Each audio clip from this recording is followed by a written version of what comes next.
partai sudah mengumumkan bakal calon presiden. Nama-nama yang muncul adalah tokoh yang selama ini memang terdeteksi paling populer dan mendapatkan elektabilitas tertinggi di publik. Mereka adalah Anies Baswedan, Ganjar Pranowo, dan Prabowo Subianto. Sebelum lanjut jangan lupa di-like, subscribe channel YouTube Info Indonesiaku untuk mendapatkan info-info menarik lainnya. Sejauh ini, Anies Baswedan sudah didukung 3 partai yang tergabung dalam Koalisi Perubahan untuk Persatuan, yaitu Partai Keadilan Sejahtera, PKS, Partai Nasional Demokrat, Nasdem, dan Partai Demokrat. Ganjar Pranowo sudah didukung Partai Demokrasi Indonesia Perjuangan, PDIP, dan Partai Persatuan Pembangunan, PPP. Gubernur Jawa Tengah ini juga didukung Partai Non-Parlemen, Partai Hati Nurani Rakyat, Hanura, Partai Solidaritas Indonesia, PSI, dan Partai Persatuan Indonesia, Perindo. Sementara Prabowo Subianto sudah didukung oleh Partai Gerakan Indonesia Raya, Gerindra, dan Partai Kebangkitan Bangsa, PKB, yang bergabung dalam Koalisi Kebangkitan Indonesia Raya, KKIR. Pasca pengumuman calon presiden dari beberapa partai tersebut, pembicaraan lanjutannya adalah tentang bakal calon wakil presiden, Bacawa Pres. Sampai saat ini, belum ada kata sepakat di antara anggota koalisi Pilpres mengenai nama pendamping bakal calon presiden mereka masing-masing. Pertama, faktor elektabilitas. Faktor ini sangat penting mengingat 3 tokoh baca pres yang paling kompetitif sejauh ini tidak ada yang benar-benar dominan.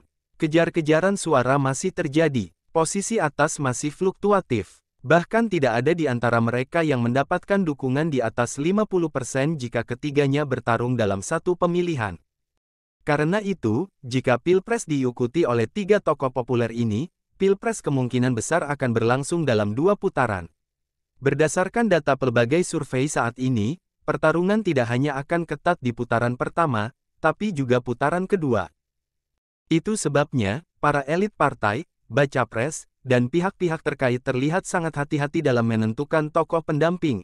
Bacawa pres potensial adalah mereka yang kira-kira bisa menambal suara. Aspek elektabilitas tokoh akan sangat dipertimbangkan. Dalam pelbagai jajak pendapat publik, termasuk yang dilakukan oleh Saiful Mujani Research and Consulting, SMRC, sampai saat ini tidak ditemukan korelasi yang signifikan antara posisi bacawa pres dengan elektabilitas tokoh baca pres. Karena itu, kemungkinan faktor elektabilitas ini akan diperluas pengertiannya, bukan hanya terkait elektabilitas langsung sang tokoh, tapi juga basis sosiologisnya. Ini faktor kedua. Dalam literatur ilmu politik, pendekatan sosiologis dalam melihat perilaku pemilih sangat populer.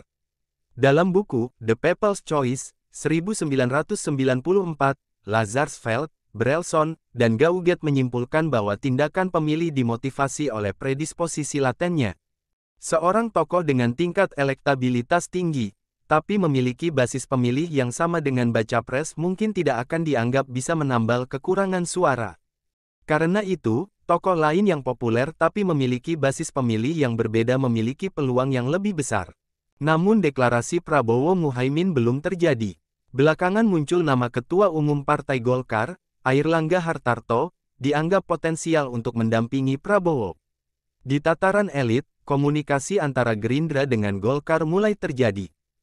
Dari sisi elektabilitas, Muhaimin dan Airlangga tidak jauh berbeda. Perbedaannya adalah pada latar belakang atau basis masa kedua tokoh ini dan partainya. Mereka kuat di Jawa Barat, beberapa wilayah di Sumatera, dan cukup dominan di Sulawesi. Basis masa Golkar dan Prabowo Subianto memiliki banyak irisan. Berpasangan dengan Airlangga dari sisi ini, tidak begitu menjanjikan. Sebaliknya, jika menggandeng Muhaimin, ada potensi bagi Prabowo untuk memperluas pengaruh ke wilayah yang selama ini bukan basisnya. Hal yang sama terjadi pada Ganjar Pranowo. Selama ini, PDIP terlihat memiliki tradisi menggandeng tokoh Nahdlatul Ulama, untuk menjadi pendamping tokoh yang mereka usung menjadi calon presiden. Pada pemilu 2004, Hashim Muzadi, ketua PBNU ketika itu, mendampingi Megawati Soekarnoputri. Pada 2014, Yusuf Kala, tokoh NU, mendampingi Jokowi Widodo. Pemilu 2019, giliran Ma'ruf Amin, Rois Am PBNU, yang berpasangan dengan Joko Widodo.